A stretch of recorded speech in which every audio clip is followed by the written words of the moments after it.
Hello everyone, my name is Pshtiwan Shakor. Um, I'd like to discuss on this topic, Inkjet Mortar 3D printing methodology and its application. As a casual staff at UTS and working with the Icon Smart and SPU. So as a beginning, I would like to let you know what we will talk about today on the introduction and background on AM, which is additive manufacturing for construction. And I'll be focusing on the powder base or inkjet, sometimes called binder jet in 3D printing.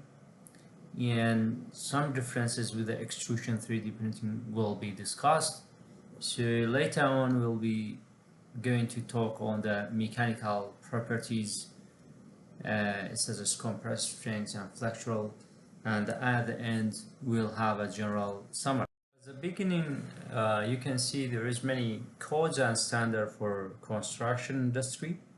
The American Society for Testing and Materials, ASTM F42, that classified additive manufacturing into 7 classification. So basically we have VAT, material jetting, material extrusion, binder jetting, and powder beds fusion, sheet lamination, and direct energy deposition. For this study, we are focusing on binder jetting, which is sometimes called inkjet, or sometimes they call powder-based printing. As a large scale of inkjet 3D printing, there are many types of inkjet 3D printing, but at the beginning, the D shape they started in 2004 by Enrico Dini, which is a magnesium-based material to print structures and architectural shapes for construction industry. Later on, each of the companies, VoxelJet and X1, they developed their materials and the machines to make a precise construction elements and members for construction. As the first 3D printed inkjet by D-Shape was made by Enrico Dini, so he started to provide in the marine structures, archaeological structures, and aerospace application. So he also tried to be input this application into construction industry as well. So basically the printing products in the D shape, they can print up to 6 by 6 by 3 meters, or sometimes elongated until 6 cubic meters, all the sides. So, and the accuracy of the layers, they can print up to 10 millimeter in a layer. So overall it's about 2.5 cubic meter per hour. So that means this printing applications can be suitable for construction application, which can be used for the large scales as well. As a materials base for the inkjet printing or binder jetting, the most suitable materials that have been used earlier by Enrico Dini, it was magnesia based materials. However, these materials can be used that I mentioned here. So those materials more familiar for construction industries such as cement mortar that have been used by Shakor from 2015 to 2021, and the other materials such as geopolymer by Gia in 2016 and gypsum by Asadi in 2016. The other materials like a quartz sand, it was developed by Manocha that have been used in 2016, and the clay materials as well that have been tried by binder jetting in 2018, and the wood-based material was tried in 2013 by such kind of inkjet 3D printing as well. As optimized for the materials and the printing process, that it's necessary to think about which materials most suitable to be used in the Inkjet 3D printing or binder jetting 3D printing, such as cement mortar and other materials. Here, as myself, that I've been using the cement mortar. To optimize this one, we need to calculate for the cumulative distribution and particle size distribution. However, the density distribution can be observed as well for such kind of the printing. So here in this graph, you can see the blue lines is representing the factory or manufacturing material that are available by the companies. So, and the black one, that is a cement mortar materials that have been used. It's quite close to the blue lines, and we have been replaced that materials, I mean cement mortars, instead of the ZP line, the ZP material, which is called the gypsum material. So the other things that we have really need to optimize is the thickness of the layer. So the thickness of the layer was studied by Mustafa in 2021, and I have been discussed as well in my one of my papers how to do the layer thickness for the cement mortar material, and we have also optimized the saturation level.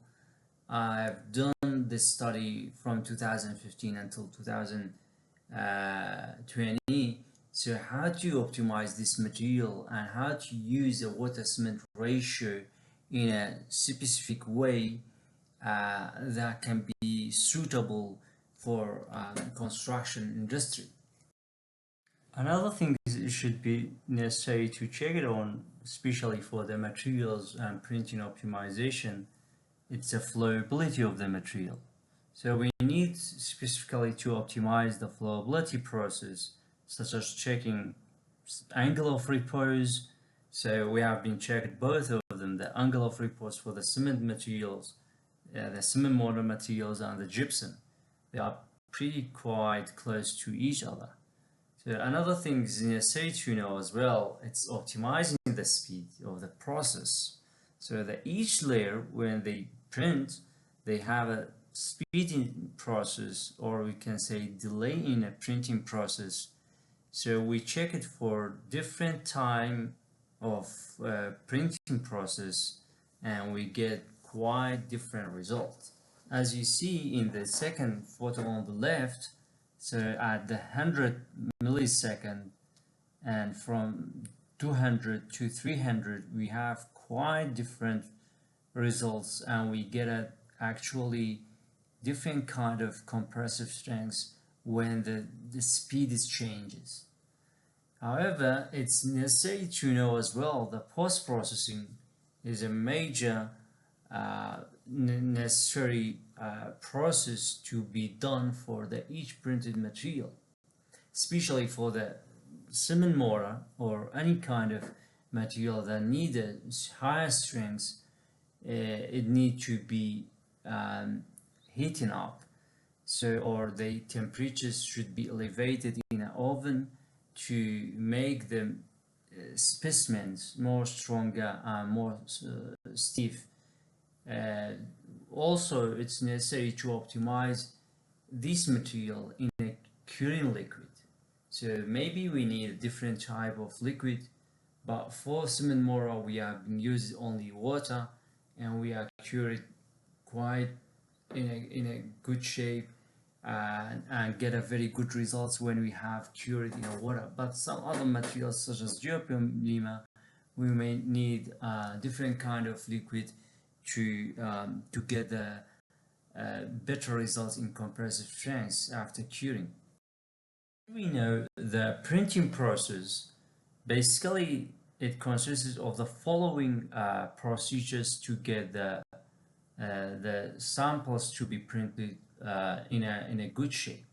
So the first of all, we need to have a feeder and they have materials in. After the feeders going through flowability process, and spread it into back of the printer. Then we need a bladder to send this material into the belt chamber to make the layer powders on the chamber. And when the gantry comes, the gantry they have a kind of printhead on the head of the gantry to put the ink on the specific area until we get the printed shape at the end. As we know, for civil engineering and structural purposes, we need to know the compressive strength of the mortar, especially the mortars. When we have printed by this kind of printer, we need to know however working in a good way or not. So we need to print it in a good shape. And at the same time, we have tried to use not only the cement mortar in this kind of printer, we have put it the glass fiber that is called E6 glass fiber, which is very quite good to be printed with the such of the materials, especially they get very better results in a tensile. And after we checking these kind of materials with the glass fiber, we get a very good results for the cubic shape of the sample in 80 degrees of the treatment in a post-processing, and we get about 37.88 megapascal when we have 1% of the glass fiber in such kind of the printed sample. However, we couldn't put too much of the glass fiber in the specimen because the blocks that happen in the back of the chamber of the printer. So that's why we are trying to use minimum 1% to get a good results for such printed specimen. As we can see from here, it shows the flexural strength for the mortar with or without E6 glass fiber for inkjet printing specimens. And it clearly shows that the materials with a different saturation and different direction shows different results. That obviously shows in the 28 days that we get a very good results for the flexural strength with the highest saturation level. Here we means the saturation level as a water cement ratio. Basically for that water cement ratio we got about 0.52. It equals to 170% of the saturation level. We get a good results in that point when we have in a 28 days in X direction, because as we know even the printing materials we get orthotropic properties, not as a normal concrete that they have isotropic properties. Therefore, it's necessary to know that the printed material they get a very good result if we print it in a right direction and use it for the right purpose. Another tools it can be used for the 3D printing parts to be checked and optimized. It is a finite element analysis by using different software such as Abacus or Athena. For example, we have been used Abacus to check out our printed samples, and we get our results almost verified by the FEA as well. So we're seeing that the printed specimen that we have in a XY direction, it got a highest result, and specifically they have a similar results in FEA as well. So basically we can model any part of the printed part by the 3D printing in a FEA, and later we can check it in a laboratory, and we can optimize which directions can be used as well for the application in real life. To optimize the 3D printed parts, On orientation angle, it is another topics in 3D printing. It should be considered as well. So any parts that we want to print in a Inkjet 3D printing can be printed in any direction or even in any orientation as well. So here you can see from the figures how we can build the specimens with the 0 angle, 30 angle, and other different types of angle that we need. Herewith, in showing the orientation angle while printing has a major effect on robustness of the product in terms of the mechanical properties. It's not only effect on mechanical properties, but also in large specimen it causes a deflection in a printed structures. That's due to the heavy and bounded powders on the specimen, and for example we can see it in the printed part of the 45 degree and 37 degree as well. So furthermore, it is necessary to know as well that the highest compressive strength was obtained in a 0 degree rotation and in an XY plane, and for shear strength as well we got a very good result in 45 degree of orientation angle. So that means that's the optimum for us, as well as the in a tensile and flexural in a 0 degree orientation we got a very highest value, and therefore it's necessary to be considered those angle for our printed parts. Overall, the 0 degree, it's very good angle to be printed for our printed specimen. However, from perspective of each materials, maybe these angles will be different, and the purposes may be also affect on the results for what purpose we can be use it as well. You can see the results for the powder bed porosity. The powder bed porosity can be found by this formula as you see on the screen. So basically we can find it how it's different between those two materials when we are using the ZP or gypsum with the cement mortar materials. So basically we can find the powder bed porosity inside of them, that we can find that in gypsum about 64.9% and in cement about 73%, the porosity inside the powder bed of the printed material. At the end, I want to show you the CT scan of the printed materials and how we clearly can see the inside of the materials and the saturated level for each of the specimen. As you can see on the left, you can see the fully saturated 3D printed material, and on the right you can see the partially saturated 3D printing. So basically the partial one, it is not putting the liquid on all the specimen, the entire specimen. However, in a fully saturated, they are fully saturated with the liquid material. At the end, I can conclude the remarked points of this printing technology.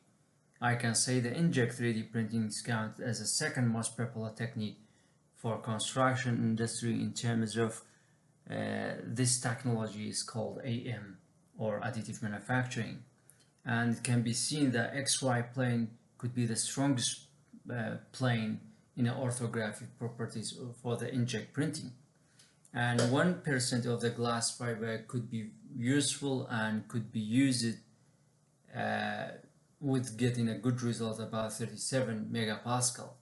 The saturations of 170 in an Inkjet 3D printing could achieve the very good strengths and higher strengths compared to the other levels of saturation level. At the end, I'd like to thank you for your attention, and if you have any question, feel free to ask me now, or you can send me via email. Thank you.